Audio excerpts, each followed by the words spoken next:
কিন্তু আমাদের তৃণমূল কংগ্রেস মূলত তৈরি হয়েছে আন্দোলনের উপর দাঁড়িয়ে, রক্ত ঝরা আন্দোলন। শয়ে শয়ে শ্রমিক ভাই বন্ধু যুবকর্মী 21শে জুলাই 13টা ছেলে গুলিতে প্রাণ দিয়েছে। তার উপর দিয়ে 34 বছরের সিপিএম কে অত্যাচারী, ব্যভিচারী, ফ্যাসিস্ট সিপিএম কে আমরা পরাজিত করে মানুষের আশীর্বাদ নিয়ে 11 সালে আমরা রাইটার্স বিল্ডিং এ প্রবেশ করতে পেরেছি। মমতা বন্দ্যোপাধ্যায় তিনি রাজ্য চালাচ্ছেন।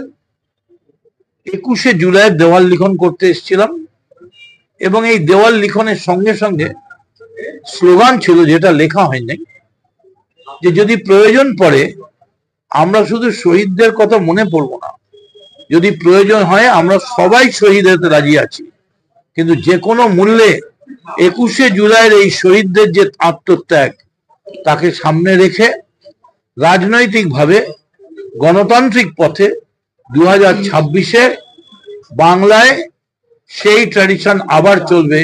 4 বারের জন্য মমতা বন্দ্যোপাধ্যায় মুখ্যমন্ত্রী হবেন। একটা দেওয়াল লেখার জন্য দেখছেন আমাদের এখানে অন্তত 8-9 জন কাউন্সিলর রয়েছে, নেতারা রয়েছে, কর্মীরা রয়েছে। ভীষণ গুরুত্বপূর্ণ।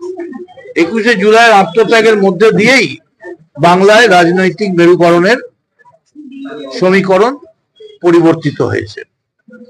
ফলে 21শে জুলাই শহীদদের আমরা সালাম জানাই।